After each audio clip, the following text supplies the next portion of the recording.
সমস্ত প্রশংসা আল্লাহর জন্য, যিনি আসমান ও জমিন সৃষ্টি করেছেন, কিতাব নাজিল করেছেন এবং তার বান্দাদের জন্য কোনো কুটিলতা রাখেননি। তিনি মুমিনদের জন্য সুসংবাদ দিয়েছেন আর কাফেরদের জন্য সতর্কতা দিয়েছেন। তোমরা দুনিয়ার জীবনকে স্থায়ী জীবন ভেবো না, এ জীবন সাময়িক আর আখিরাতই আসল ঠিকানা। দুনিয়ার ধন সম্পদ, বাগান বিলাস সবই ক্ষণস্থায়ী, আখিরাতের পুরস্কার চিরস্থায়ী।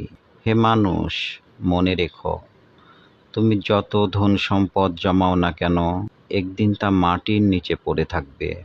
তুমি যত বড় বাড়ি বানাও না কেন, একদিন তা পিছনে ফেলে চলে যেতে হবে। যা তোমার সঙ্গে থাকবে তা হলো শুধু তোমার সৎকর্ম, তোমার ঈমান আর তোমার নেক আমল। এই পৃথিবী হলো পরীক্ষা, এখানে আমরা অতিথি মাত্র। এখানে আমরা এসেছি অল্প কিছু দিনের জন্য, তারপর সবাইকে ফিরে যেতে হবে তার রবের কাছে। তাহলে কেন আমরা এমন জিনিসের পিছনে ছুটি যা একদিন ধুলোয় মিশে যাবে?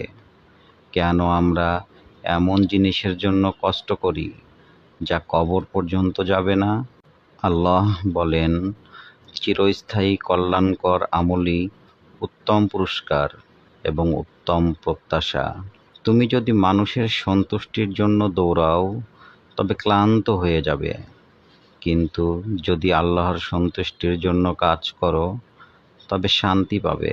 দুনিয়ার মানুষ হয়তো তোমাকে ভুলে যাবে, হয়তো তোমার ত্যাগ কেউ মনে রাখবে না, কিন্তু আল্লাহ কখনো ভুলবেন না।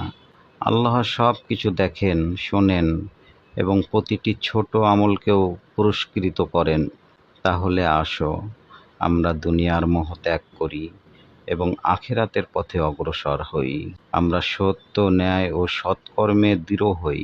মিথ্যা, অন্যায় এবং পাপ থেকে নিজেকে দূরে রাখি, কারণ এই দুনিয়া ক্ষণস্থায়ী কিন্তু আখিরাত চিরস্থায়ী। এই দুনিয়ায় তুমি যতই নাম কামাও না কেন, সেটা একদিন শেষ হয়ে যাবে, কিন্তু আখিরাতে তোমার ঈমান, তোমার নেক আমল আর আল্লাহর সন্তুষ্টি হবে তোমার প্রকৃত সম্পদ। হে মানুষ, আজকের এই সুযোগ হারিয়ে ফেলো না, কারণ কাল হয়তো তুমি আর বেঁচে থাকবে না। আজই ফিরে আসো তোমার রবের দিকে। আজই শুরু করো নতুন জীবন, যেখানে লক্ষ্য হবে শুধু আল্লাহর সন্তুষ্টি আর আখিরাতের সাফল্য। ধন্যবাদ সকলকে।